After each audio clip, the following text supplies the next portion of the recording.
Hey guys, what is up? My name is Cypher, and we are back on Cypher Stories. This would be episode 5, and if you hear that meowing in the background, that's my cat, because he's being an ornery little shit. He won't calm down, and so I'm sorry if you have to listen to that.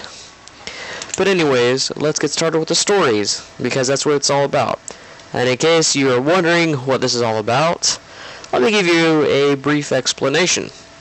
Cypher Stories is a series that I've started on my channel where I talk about events, things, whatever happens at my job, because where I work at Target, and the team members I work with have a bunch of different ethnical backgrounds. It's like a melting pot, pretty much. It's a really good way to put it. It's a melting pot. And not only are we pretty diverse with the team members, but we have quite a vast background of people that come in to go shopping, because we get a lot of tourists. We get a lot of people from the UK. We get a lot of people, I've talked to some people from Russia, and so we get a lot of people that just all around come to the Target I work at. And it's always fun talking to them, figuring out, where they're from, and, what it's like where they are. And in doing so, I get some pretty funny stories, and just talking with them, pretty funny things happen. So that's what this whole series is about. It's just talking about the different events that happen while, on the clock, working. So let's get into the first story. Now, these stories mainly are going to have to deal with one, like the same guy, because it's it's who I had to work with. This series mainly, like when I record, it's normally the night of my work. So let's get started. The first story. I'm going to set up the scene what happened, because we were understaffed tonight. So, and something I forgot to mention real quick, these stories, they're not made up. These are actually things that happen. And some things might seem crazy. Like, I know nothing has gotten too, unbelievable, but still, some things might in the future. Alright, so, starting off, we have a team member that is pregnant right now, that she's trained for the electronics department. And the requirements for that, I'm not too sure on it, but I know that you have to at least be there for 90 days. You can't be there within your, I don't even know how to phrase it, I guess like your supervision period. Or, I can't think of it. But anyways, like your first 90 days, you're not allowed to work electronics because they consider that a promotion. So, I can't be trained for it yet. I can help out, I can cover, but I'm not quite, ready to get trained on their different selling techniques to convince guests about why they would need a TV or this or that. So, I can help out, but I can't actually, work it as if it's my regular job. So, the team member that normally works electronics, she is pregnant, and she's due sometime August, I believe.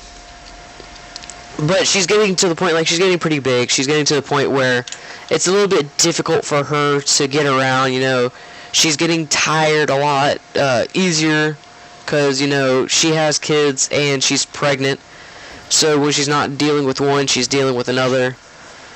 I don't believe she works too late, even though, tonight she was scheduled to work closing. But anyways, she called in sick today, because when you are pregnant, you're more prone to sickness, because not only are you worrying about your own health, you're more worried about the infant inside of you. So she called out, and so we were understaffed. On a last minute call, they asked a cashier, we're going to call him Javier, they asked Javier to run the back, help guests, like if they needed to ring up something, help them back there, and, zone everything, which if you don't know what that is, that's just where you pull everything to the front of the shelf and you make it look nice. Just basic stuff. Nothing too bad. So Javier, it's Javier. It's kind of hard to explain him because he's a cool guy. First off, I'm gonna say he's a really cool guy to work with. He's funny. But some things he isn't too knowledgeable about, which can't be knowledgeable at everything, because that's kind of impossible. But anyways, I was told that I needed to help out because I had keys to the electronics, so if someone needed a game or something that was in a case, I could open it up. So, what had happened was, I originally started talking to this boyfriend and girlfriend, they were wanting a TV. And so they started asking, they're like, well, this 32-inch Vizio was on sale, or we seen what was on sale. We had, like, this price compare to some other place where it was, what was it? I believe they said $279 instead of $299. So, $20 cheaper, basically. So, they started looking. And, they asked, they're like, what's the difference between 780 or 720 and 1080? And I started explaining to them, it's a big difference. It's your picture definition. It really, there is a difference. I told them the best way to compare it is look at one of your lower priced TVs and look at one of your higher priced TVs. Look at the difference of the resolution, the quality. 1080p. 1080, it's more defined because it has more pixels to it, which means, you have more colors with, the tone of the color, the shading. It's like a whole nother level, basically.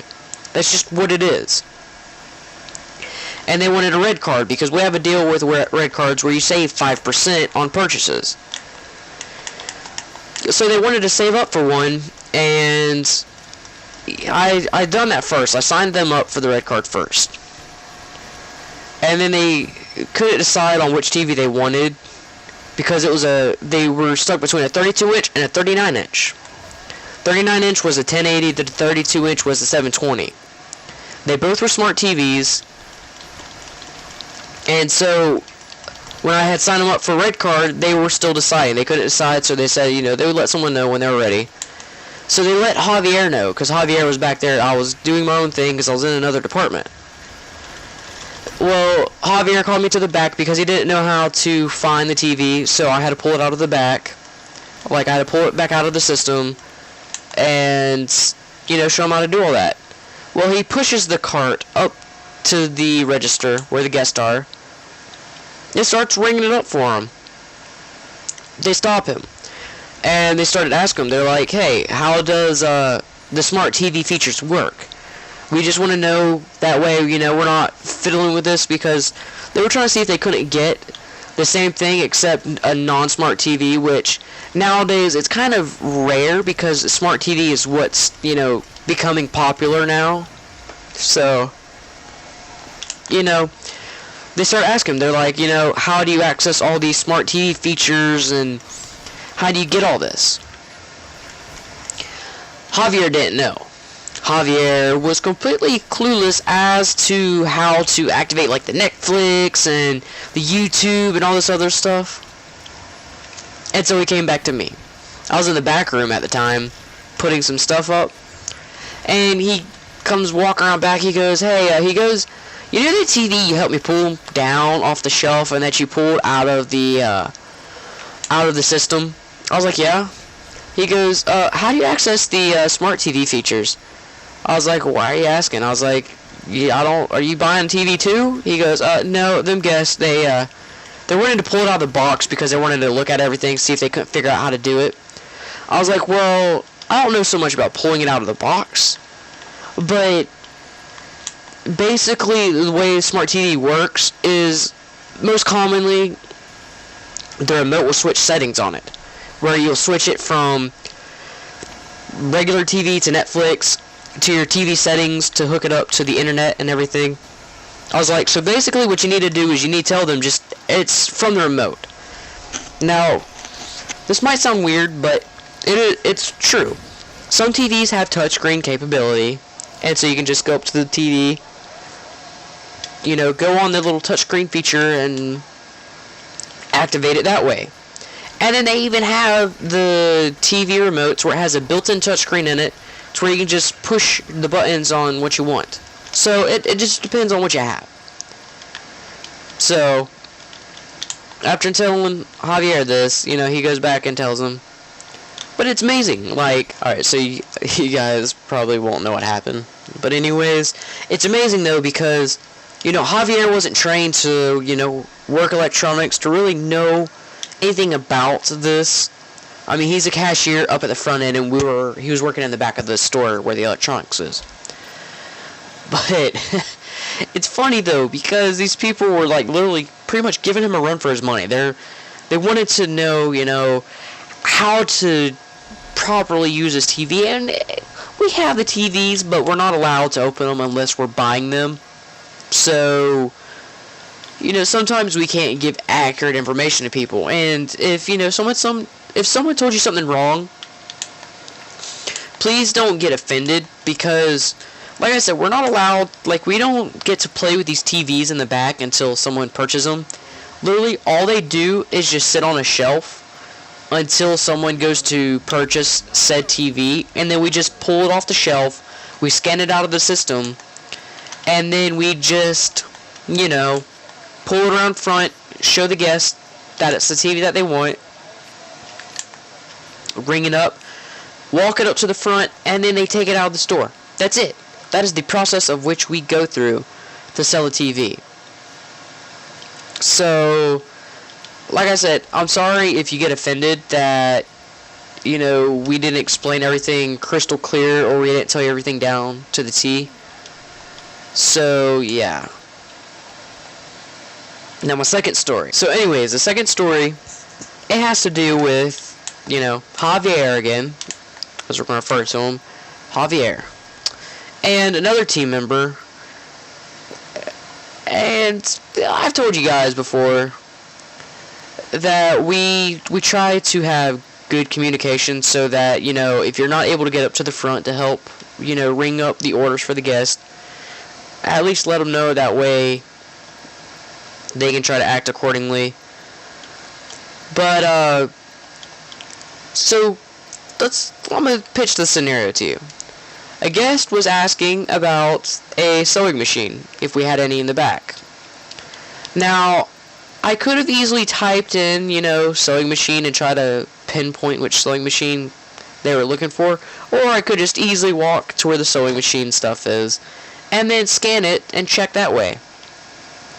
Well, I opted for that. I walked to the shelf where we stored, or where the sewing machines are, and I scanned it and checked it that way.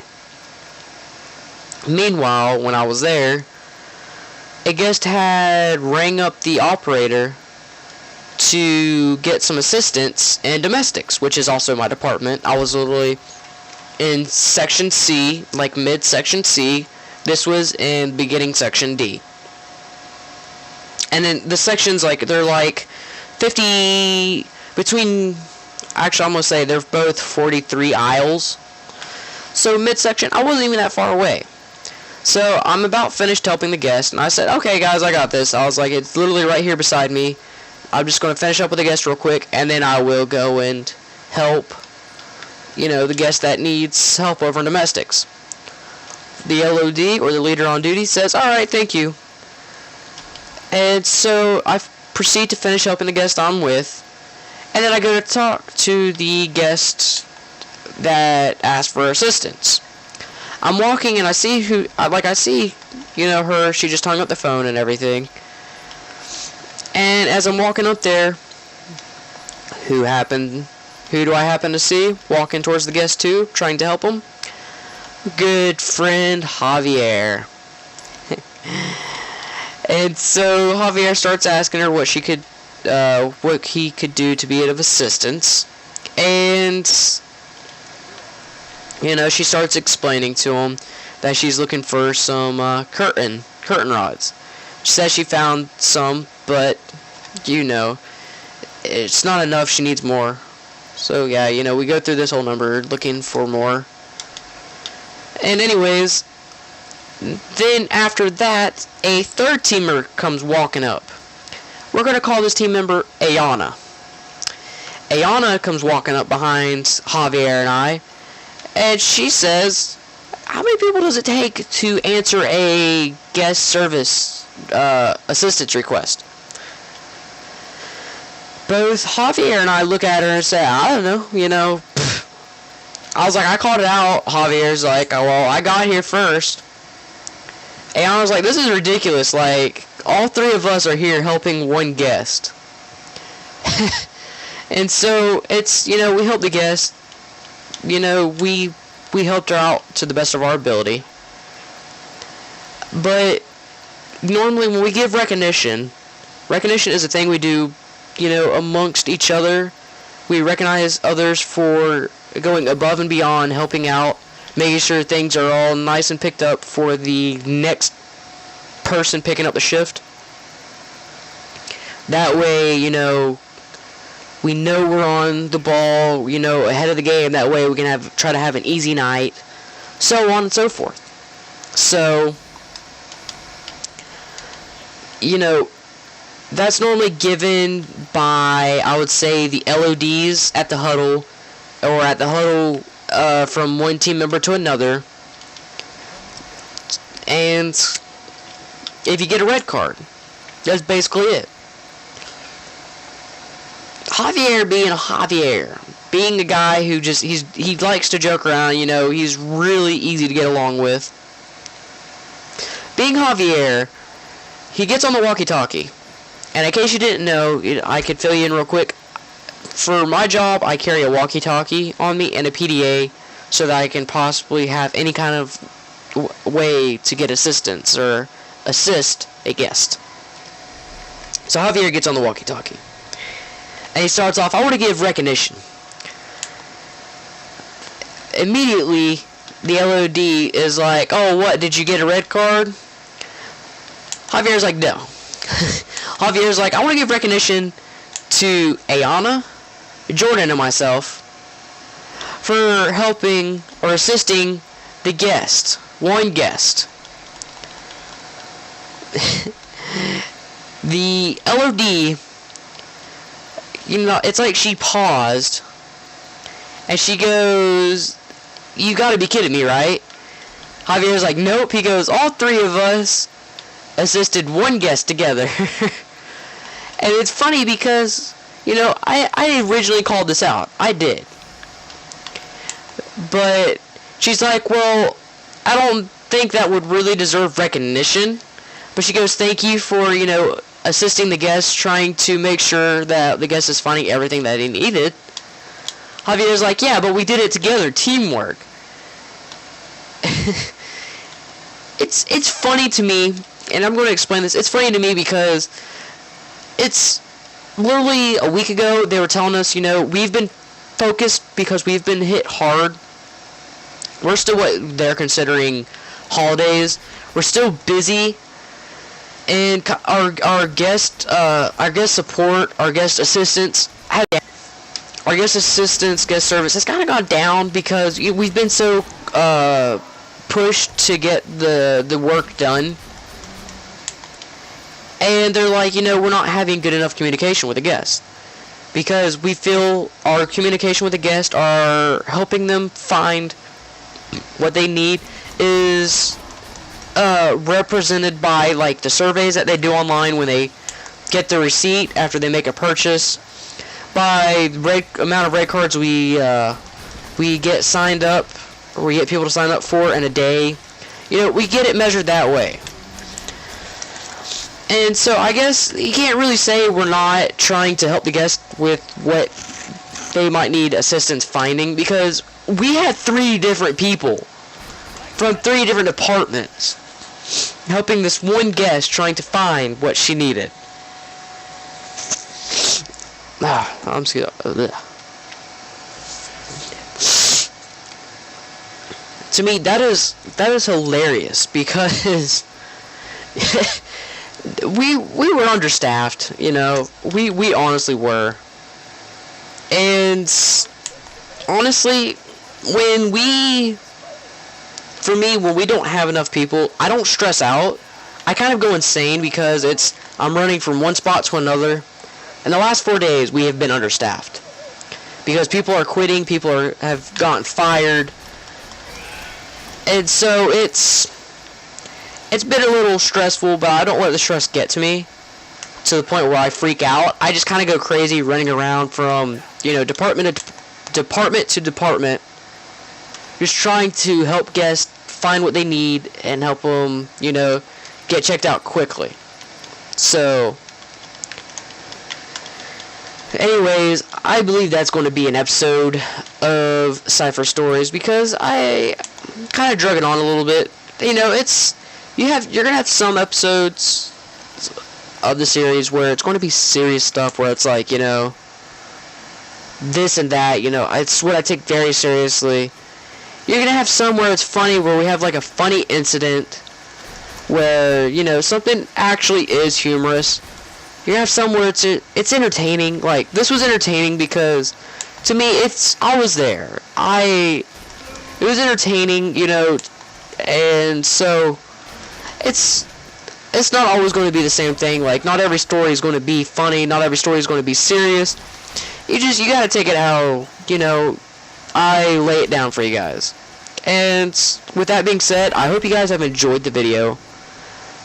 Even if you just turned it on to listen to me, you know, talk about my experiences for the night at Target. I honestly, though, would like to try to make this like an ongoing series, because I do plan on staying at Target for a while, because I love working there. I have nothing negative to say about them. You know, the management team, in a previous video, in fact, I've said that I'm extremely happy with them.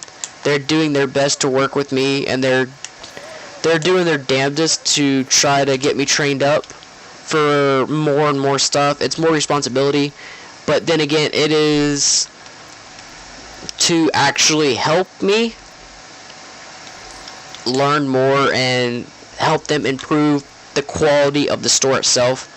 So I have nothing negative to say about it, and as a matter of fact, I'm pretty happy with what I'm doing. So anyways, guys, let me start the intro over again and try to go through it all without being interrupted by myself.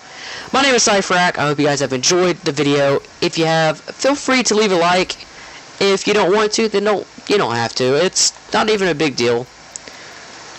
And if you guys want to see more, or I don't know, if you have like anything you want to talk about, be like, are you serious, or anything, leave a comment below. You know, I don't mind replying, or even just making a reply video.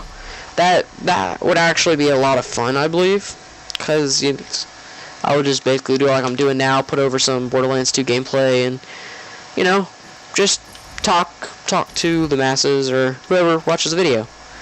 Anyways, I hope you guys have a good day, a good night, whenever you watch this, listen to this, whatever, you know. And I will see you guys later. Take care. Adios.